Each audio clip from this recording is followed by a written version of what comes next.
Bonjour, vous écoutez l'épisode 94 du podcast Revu et Corrigé. Cet épisode est tiré d'un billet du blog publié le 26 mai et s'intitule « Réouverture des IKEA ». D'ailleurs, j'ai appris hier soir dans le quotidien qu'on peut dire « rouvrir » ou « réouvrir ». Les deux sont corrects apparemment. Réouverture des IKEA donc.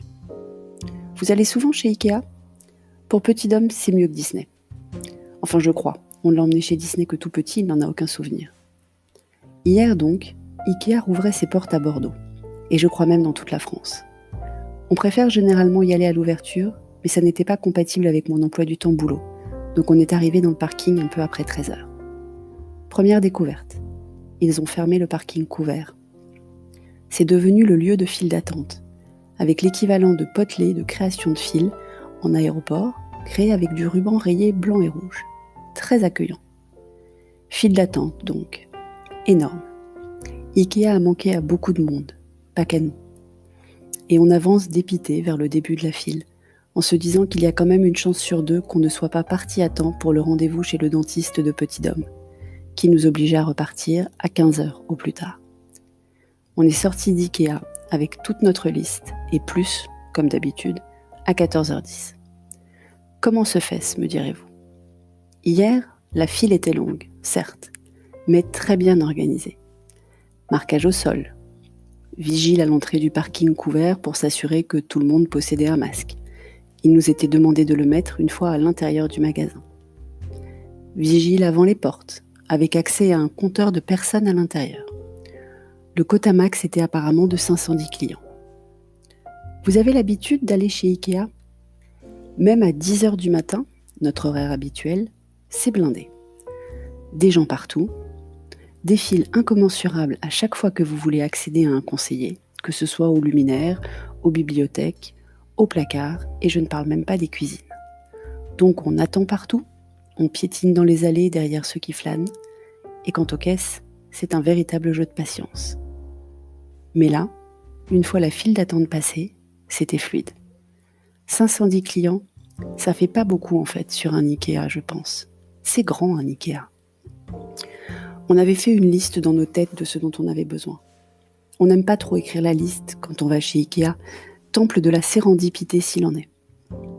Qui n'est jamais sorti avec des coussins, des lampes, des ustensiles de cuisine qu'il n'avait pas prévu d'acheter ?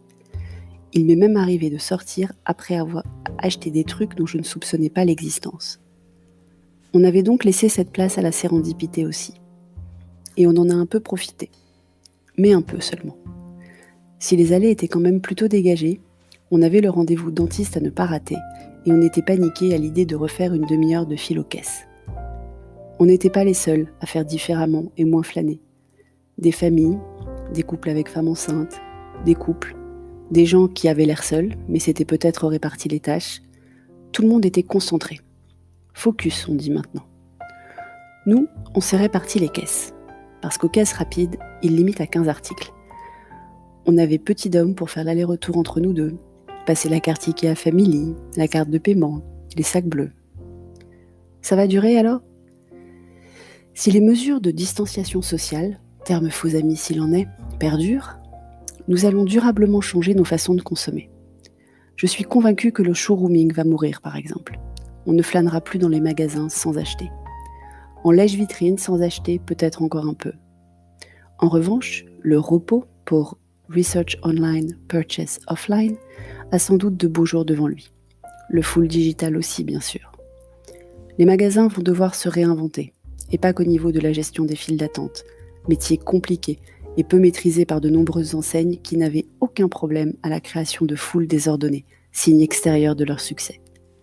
IKEA avait déjà dans ses gènes le cheminement dans un seul sens, la sérendipité propre à ses bacs stratégiquement placés avec des achats d'impulsion, que celui qui n'a jamais craqué me jette le premier plaid, et est donc parfaitement adapté à ces nouvelles pratiques. Sans doute la raison de notre très agréable expérience d'hier, où même les 25 minutes d'attente avant d'entrer ne nous ont pas pesé tant que cela. Ils ont même pensé à mettre la file bien à l'ombre. Pour les commerces de quartier, les enseignes de mode, même celles de produits high-tech, c'est sans doute plus compliqué à imaginer. Les surfaces sont peu adaptées, les rayons disposés pour d'autres usages, les sens de circulation désordonnés, les mises en avant d'achats d'impulsion rares. Le métier des prochaines années qui a de l'avenir? Architecte d'intérieur spécialisé retail. Les formations vont fleurir. Merci de m'avoir écouté. Si vous écoutez sur Apple, n'oubliez pas de laisser un commentaire avec vos 5 étoiles. Et sur toutes les plateformes de balado-diffusion, abonnez-vous et partagez. À bientôt.